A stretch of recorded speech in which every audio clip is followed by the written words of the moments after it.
Ilha Record chegando ao fim nessa quinta-feira. O programa criado pelo mago do entretenimento Rodrigo Carelli certamente é um dos melhores programas originais da história da TV brasileira. O Carelli e a sua equipe conseguiram pegar os melhores elementos ali de A Fazenda, BBB, No Limite e De Férias com Ex e potencializar as qualidades dos supracitados, além de acrescentar elementos novos, como a Caverna do Exílio, por exemplo, que é um elemento que todo reality devia copiar daqui pra frente. E para completar, o elenco escolhido também foi primoroso, parece uma coletânea de melhores personagens de reality show, e até os que chegaram mais ou menos perto de ser uma planta, entregaram entretenimento. E para celebrar a final dessa edição, que eu espero que seja a primeira de muitas, eu vou ranquear aqui todos os participantes do menos melhor ao melhor. Mas antes, caso você goste muito de Ilha Record, da Fazenda, do BBB, realities em geral, se inscreve aqui no canal. É só apertar no botão de se inscrever rapidinho, que eu tô sempre atualizando vocês aqui desse insalubre universo. Então, bora pro vídeo.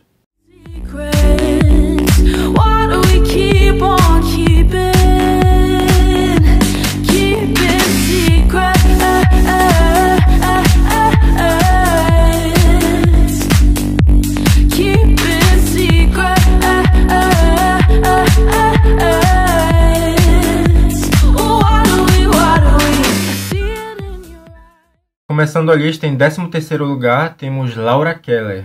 Num reality onde estava todo mundo nitidamente formando alianças e o programa acabou se dividindo em duas equipes fixas, duas pessoas escolheram fazer um jogo individual. A Laura foi uma delas. E assim, não tem nada de errado nesse tipo de jogo, tanto que ela foi quase até a final, mas a pessoa acaba sendo ofuscada quando resolve se isolar e sempre parece estar em cima do muro, mesmo quando não está. E assim a Laura não brilhou tanto quanto ela brilhou no reality de casais, que ela venceu.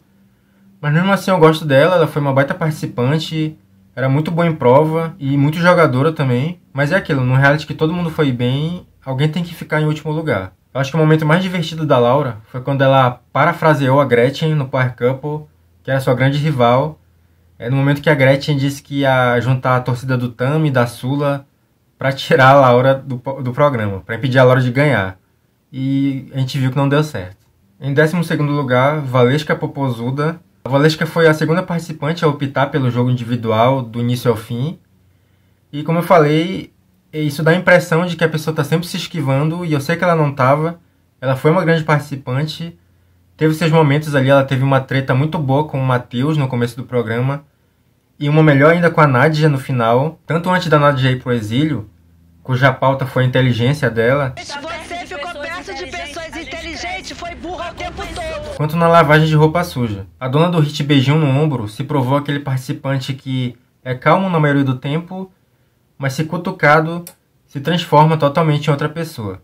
E ainda bem que a gente tinha gente como a Nádia ali pra cutucar ela de vez em quando. Em 11º lugar, o Matheus, o nosso querido negão da BL. Ele que ficou famoso aí porque apareceu em vídeo apanhando da mãe. O Matheus talvez tenha sido a pessoa mais negociável do programa. Ele arrumou uma treta com o Thomas logo no começo, pela trairagem que o Thomas fez com o Diney, e carregou isso praticamente até o final, mesmo com os dois convivendo bastante tempo no exílio. Um dos melhores momentos foi na prova de repescagem, ele tentando entrar no psicológico do Thomas, dizendo que ele ia pro exílio e tinha muita louça para lavar lá. Ele chegou até a ameaçar o Thomas a ir às vias de fato com ele aqui fora. Ele mandou um te pego lá fora pro Thomas.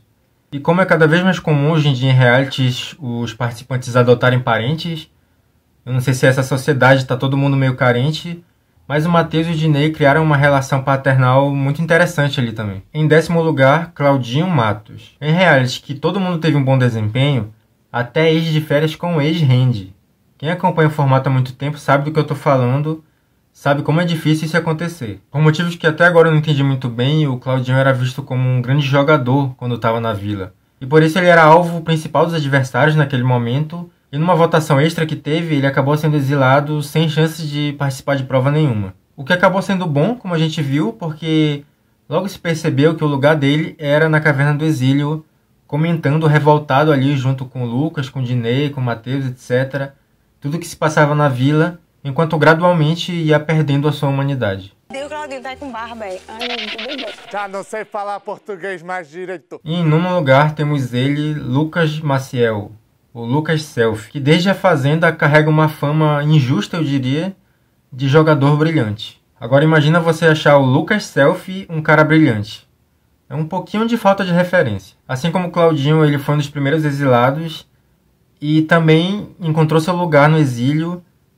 O lugar dele é comentando reality e ali ele tinha um palco ali. E embora o Lucas passasse do ponto algumas vezes, não há como negar que as tretas dele com a Nádia foram espetaculares e foram alguns pontos altos do programa. Nas suas participações em reality, o Lucas ele era visto como um produtor, um cara da produção infiltrado no reality para gerar entretenimento lá de dentro. No Ilha Record, ele fez jus ao título. Em 8º lugar, Naná Damasceno. Se eu tivesse feito esse ranking há algumas semanas, a Naná certamente figuraria entre os primeiros colocados. Ela foi uma exímia articuladora, protagonizou muitos momentos ali quando estava na vila. Ela foi uma das grandes revelações do Ilha Record. Parecia que ela já estava no seu 10º reality quando ela era apenas uma estreante. Mas infelizmente, quando ela foi exilada, ela desidratou. Como a gente já viu aqui na lista, tem participantes que ficam melhor na caverna do que na vila. Mas esse não era o caso da Naná definitivamente, porque ela perdeu muito tempo de tela depois disso. E para piorar a situação, quando a Antonella desceu pro exílio, ela não soube administrar a chegada da Antonella, não só ela como todo mundo da caverna, porque trataram a Antonella muito mal e receberam acusações pesadas aqui fora. A Naná tá até hoje se defendendo dessas coisas, mas eu acho que também tem um pouco de exagero. Enfim, eu não perdi a fé nela, eu acho que a Naná é uma baita jogadora, e eu quero muito ver ela em outros realities, porque eu acho que ela nasceu para isso. Em 7º lugar, Anne Borges. A Anne é sensacional. Ela é o antijogo personificado. Ela é o oposto do Pyong Lee. E isso deixa até mais interessante ela ter ido para a final com ele. Porque de um lado a gente tem a pessoa que menos sabe jogar no mundo. E do outro o cara mais calculista e estratégico que já pisou na Rede Record. A Anne deu umas bolas fora absurdas no jogo, como ter votado na Naná, que era a única aliada dela naquele momento. Uma votação que ninguém entendeu nada, nem ela entendeu porque ela deu aquele voto. Depois ela também votou na Mirella e a Mirella foi eliminada. Ela é péssima em prova, mas além disso ela não arregava pra tretas. A melhor prova disso foi a treta que ela teve com a Nádia lá pertinho no final, que elas estavam tomando sol e começaram a tretar ali sem se levantar. Parecia a última luta de Kill Bill Volume 2, vocês lembram? Que os dois oponentes lutaram sentados na cadeira sem se levantar. Foi uma coisa surreal. Em 6º lugar temos Thomas Costa. A trajetória do Thomas na ilha foi um carrossel de emoções. Ele já começou botando fogo no jogo, votando no Diney na primeira semana, que era do próprio time. E o Diney infernizou ele o resto do programa com essa história. Ele carregou a fama de traidor por um bom tempo. E na maior parte do tempo que ele ficou no programa, ele teve que ficar sozinho com os adversários dele no exílio. E até conseguiu se moldar o ambiente melhor do que a Antonella, que chegou depois, e definitivamente melhor do que a Nádia. Não foi só o Diney e o Matheus que criaram uma relação pai e filho. O Thomas e o Pyong Lee, a despeito da idade, tiveram uma relação muito paternal também. O Thomas ele tinha uma admiração pelo Pyong que se assemelhou muito a do Arthur Piccoli de Conduru com o Projota no BBB. Eu não esperava ver esse tipo de amizade aficionada assim tão cedo novamente. Em 5º lugar, Mirelinha Lacração. A gêmea que teve uma das jornadas mais interessantes do reality. Ela começou como uma planta ali, ou alga, né, para adaptar aí aos termos do jogo. Foi exilada bem no começo do programa, mas conseguiu dar a volta por cima e na prova de repescagem teve um desempenho surpreendente, junto com a Anne, olha só, e conseguiu voltar para a vila, e lá ela estava já outra pessoa.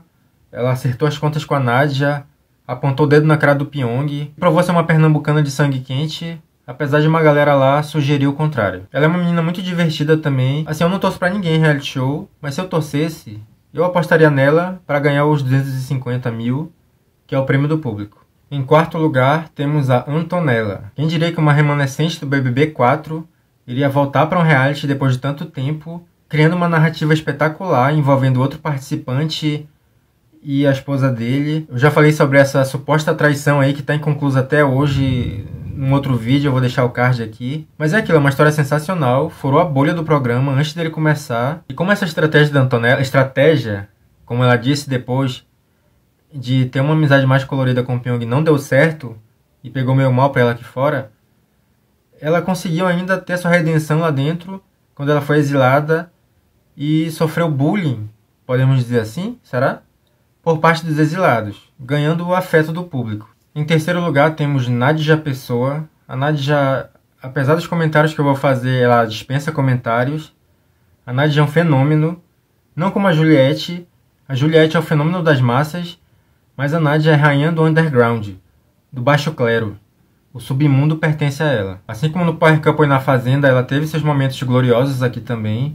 As tretas com o Lucas que a gente viu, principalmente na reta final, quando ela foi exilada e teve que conviver com seus principais desafetos. A narrativa de vítima, que é uma muleta que já é bastante usada por ela em outras participações no formato, aqui permaneceu e somou-se mais uma vez com a inabilidade dela de conviver com outros seres humanos. Muita gente acusou a Nadja de ter ficado na aba do Pyong durante o programa todo, mas seria muito injusto acusá-la de ser uma coadjuvante aqui. A Nadja ela tem o próprio universo paralelo dela. Na treta com o Selfie, ela quebrou o boneco dele, quebrou a porta do banheiro, ainda quebrou a quarta parede para fazer acusações seríssimas em relação ao ex-pânico. Na lavagem de roupa suja, ela interrompeu uma discussão generalizada sobre gente que deixa os filhos pequenos em casa para ir participar de reality show, para dizer que mãe de pet também é mãe e que cachorro também é filho.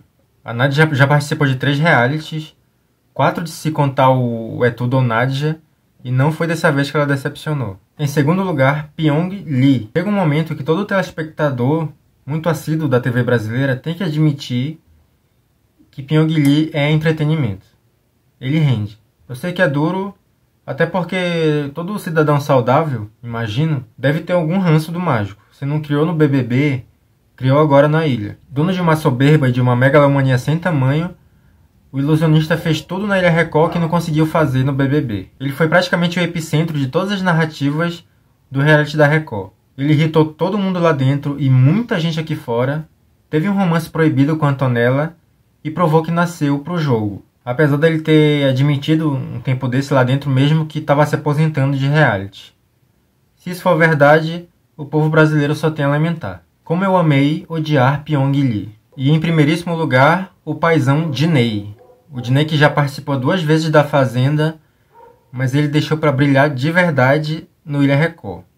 É o seu magnum opus. Eu nem sei como o Diney perdeu tantos anos da vida dele no futebol. Ele devia ter iniciado a carreira em realities desde cedo. O corintiano foi o primeiro exilado e era muito engraçado ver ele na caverna sozinho, comentando revoltado o que acontecia na vila. Ele agia há muito tempo como o dono da moral e da justiça, o que poderia parecer muito heróico na cabeça dele, mas era só tosco. Fora que ele foi muito prejudicado, porque ele sofreu um acidente feio, ele perdeu um dente também, a pressão dele subiu.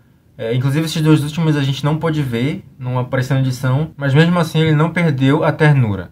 O Diney era puro coração, ele chorou quando o Tomás votou nele, chorou quando ele voltou pra vila, até quando ele teve que se despedir do exílio, ele chorou. Fora que como ele é o mais velho, ele tinha essa coisa muito paternal, então ele adotou uma penca de filho lá. O Matheus, a Anne, a Mirella, só faltou a Vitube lá, né? Eles certamente iam amar se conhecer. Eu só lamento que o Diney usou muito pouco o bordão dele, aquele gritinho que ele dá, porque é muito legal e espero que ele use mais nos realities vindouros aí. Se ano que vem ele aparecer com a sua digníssima no Power Couple, o Brasil sai do buraco. Então é isso, pessoal. Eu queria ter falado mais de Ilha Record, mas nas últimas semanas eu tive alguns contratempos, mas não tem problema. Vamos assistir a final aí. E semana que vem já tem a Fazenda. Vou estar aqui acompanhando, então não esquece de se inscrever aqui no canal e de curtir o vídeo. E a gente se vê lá. Um abraço. Falta de vocês, Exílio. Isso foi uma boa pra mim, Exílio. Fui.